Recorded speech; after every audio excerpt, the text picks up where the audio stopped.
Hi tears, அஸ்ஸலாமு அலைக்கும். Welcome to as Tamil. நான் உங்கள் சாயிராஷிக். இன்றைக்கி நம்ம ரொம்ப நாளாக நிறைய பேர் கேட்டுட்டு இருக்கக்கூடிய ஒரு விஷயத்துக்கான தீர்வு தான் பார்க்க போகிறோம். அதில் ஒருத்தவங்களோட கமெண்ட்டை ஷேர் பண்ணுறேன் பாருங்கள். மேடம், எப்போ கொரோனா என்ற பிரச்சனை வந்துச்சோ அப்போலேருந்தே எனக்கு சளி பிடிச்சிருக்கு, கொஞ்ச நாளாக தொண்டை வலி இருந்துகிட்டே இருக்குது. இதை பற்றி ஏற்கனவே நிறைய பேர் உங்ககிட்ட கேட்டிருக்காங்க. முன்னெல்லாம் ஆரோக்கிய பதிவு நிறைய போடுவீங்க, ஆனால் இப்போ அதிகமாக சமையல் பதிவு போடுறீங்க. இதற்கான பதிவு நீங்களே போடுவீங்கன்னு நினச்சேன், ஆனால் இது வரைக்கும் போடலை அப்படின்ற மாதிரி சொல்லியிருக்காங்க. அவங்களுக்கு தலைவலி, தலைபாரம், தொண்டை வலி இருக்குதுன்னு சொல்லியிருக்காங்க. எனக்கும் இந்த பிரச்சனை இருந்துச்சுங்க. கிட்டத்தட்ட 2 வாரமாக எனக்கும் இந்த பிரச்சனை இருந்துச்சு. அந்த மாதிரி இருக்கிறப்ப நான் கபசுர குடிநீர் குடித்தேன்.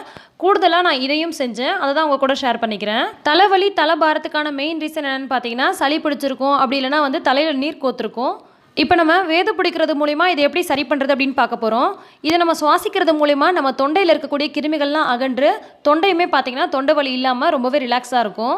இதுக்கு நம்ம வாய் குவிச்சலாக இருக்கக்கூடிய இந்த மாதிரி பாத்திரம் எடுத்துகிட்டு இதில் முழுசாக தண்ணீர் நிரப்பிக்கலாம். இதை அடுப்பில் வச்சு இது கொதி வர ஆரம்பிக்கும் போது இதில் நான் யூக்கலிப்டஸ் இலை சேர்த்துருக்கேன். நான் சொல்லக்கூடிய மற்ற பொருட்கள் எல்லாமே உங்கள்கிட்ட என்ன இருக்குதோ சேர்த்துக்கோங்க, என்ன இல்லையோ அதை ஸ்கிப் பண்ணிக்கோங்க. யூக்கலிப்டஸ் இலை கூடவே வேப்பிலை, இது பார்த்திங்கன்னா நொனா இலைன்னு சொல்லுவாங்க. கூடவே கொஞ்சமாக துளசி சேர்த்துக்கிறேன். இப்போ நம்ம சேர்க்கக்கூடிய பொருட்கள் எல்லாமே சளியை நல்லா முறித்து வெளியில் கொண்டு வரக்கூடிய பொருட்கள் தான்.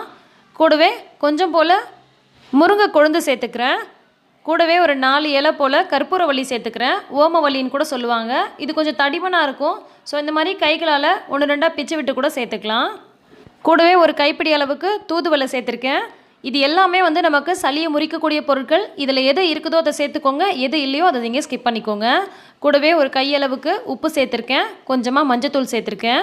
இது எல்லாத்தையும் சேர்த்துட்டு இந்த மாதிரி நல்லா கொதி வர ஆரம்பிக்கும் போது நல்லா கலந்து விட்டுக்கோங்க. இது ஒரு 5-10 நிமிஷம் போல் நல்லா கொதிக்கணும். இந்த மாதிரி கொதிக்கும்பொழுது இந்த இலைகளுடைய தன்மை எல்லாமே இந்த தண்ணியில் நல்லா இறங்கும். இதையே நம்ம குடிக்கிறதுக்கு பயன்படுத்துகிற மாதிரியும் செய்யலாம். குடிக்கிறதுக்கும் சேர்த்து பயன்படுத்துகிற மாதிரி இருந்தால் யூக்கலிப்டஸ் இலையும் இதுக்கப்புறம் நாம் தைலம் சேர்ப்போம், அது ரெண்டும் சேர்க்கக்கூடாது. ரொம்ப சூப்பரான ஒரு ரிசல்ட் தருங்க. நான் கபசுரோட குடிநீர் குடிச்சிட்டு இருந்தேன். கூடவே இதையும் ஒரு 3 நாளைக்கு ஒரு முறை செஞ்சிட்டு இருந்தேன். இது ஒரு 7-8 நிமிஷம் போல் நல்லா கொதிச்சிருச்சு. இந்த சமயத்தில் ஜஸ்ட் ஒரு 5-6 ட்ராப் போல் தைலம் விட்டுக்கிறேன். தைலம் விட்டு தான் ஆகணும் அப்படின்ற அவசியம் கிடையாது. தைலம் சேர்த்திங்கன்னா கொஞ்சம் எஃபெக்டிவாக இருக்கும் நம்ம வேது பிடிக்கும் போது. தைலம் சேர்த்ததுமே ஸ்டவ் ஆஃப் பண்ணிவிட்டு இதோட மூடி போட்டு மூடிக்கோங்க. அப்போ தான் அதில் இருக்கக்கூடிய அந்த தன்மை எதுவுமே வெளியில் போகாமல் இருக்கும். இப்போ நம்ம நல்ல ஒரு மொத்தமான போர்வையை கொண்டு இதை நம்ம வேது பிடிக்கலாம். மூச்சை இழுத்து விட்டு இதை நல்லா சுவாசிச்சுக்கோங்க. எந்த இடம்லாம் உங்களுக்கு தலைவலி இருக்குதோ இல்லை தலைபாரம் எந்த இடத்துல இருக்குதுன்னு நினைக்கிறீங்களோ அந்த இடத்த கொஞ்சம் நேரத்துக்கு அந்த ஹீட்லேயே நல்லா காமிங்க. தண்ணியெல்லாம் பார்த்திங்கன்னா ரொம்ப சூப்பராக வடிஞ்சு வரும். தலையிலையும் முகத்துலையும் வடிஞ்சு வந்த தண்ணியை உடனே தொடச்சிக்கோங்க. இந்த பாத்திரத்தில் வேறு யாரும் மறுபடியும் வேது பிடிக்கக்கூடாது. 3 நாளைக்கு ஒரு முறை இந்த மாதிரி செஞ்சுக்கோங்க.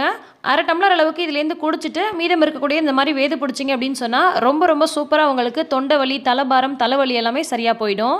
ரொம்ப முக்கியமான விஷயம், குடிக்கிறதுக்கும் சேர்த்து செய்கிற மாதிரி இருந்தால் யூக்கலிப்டஸ் இலையும் தைலமும் சேர்க்கக்கூடாது. இந்த குறிப்பு நிறைய பேருக்கு பிடிச்சிருக்கும், யூஸ்ஃபுல்லாக இருக்கும்னு நினைக்கிறேன். பிடிச்சிருந்தால் லைக் பண்ணி மற்றவங்களுக்கும் ஷேர் பண்ணுங்கள். எல்லா புகழும் இறைவனுக்கே. நன்றி.